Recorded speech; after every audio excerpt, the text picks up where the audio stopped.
So I wanted to make a quick comparison between Amazon pay-per-click advertising and just business in general and the process of whether you're optimizing or scaling. And what I mean by terms of Amazon pay-per-click is you're usually doing one of two things. You're either trying to optimize your ACoS or spend more efficiently, dial in what's working, or you're trying to scale. You're trying to test out new campaigns, new keywords. You're trying to drive more traffic. You're not as much worried about the ACoS or your margins. You're trying to grow, you're trying to test out new things and just drive as much traffic as possible to rank higher. And then maybe you come back around and optimize what's working once again, kind of in cycles. It's kind of the same thing in business if you think about it. And this is a comparison I was just thinking of last week after a conversation I had with our CEO, Aaron, because he's kind of like the ideas guy in our business. Well, I'm the chief of operations and I'm kind of more thinking about the structure, the processes, and just making sure what we currently have is running as systematized and organized as possible. And like what'll happen is he's like giving new ideas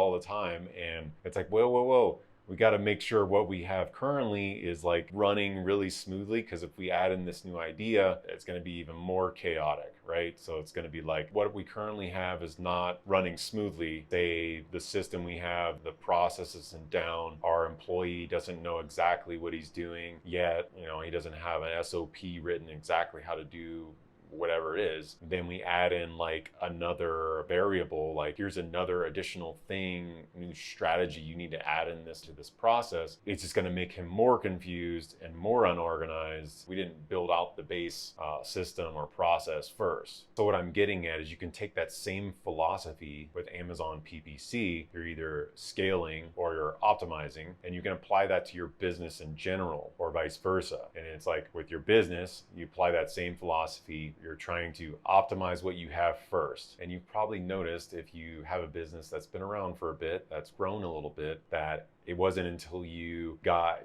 like a system down, a process down, that you were able to then grow to the next level. Because usually until you do that, trying to implement new ideas, it just going crazy, and it might even not work out because the base, the structure, the foundation of your business was not solid. Kind of like launching a rocket off a launching pad. I mean, if the structure isn't stable, it can all go sideways. So you're going to have periods where you introduce some new ideas into the business, make sure you get the right people trained up to do it, the process is down, and that's all running smoothly. Then introduce another idea. So little by little, there's a lot of ideas that you need to get implemented. I mean, you're just going to have to, maybe you can study them, but you're going to have to save them for later if you're still currently working on like smoothing out or systematizing and organizing your current process wherever you are right now. But yeah, anyway guys, just my thoughts for today on business in general. Let me know if you agree or disagree in the comments down below. And yeah, make sure you like, subscribe, and I'll see you in the next one.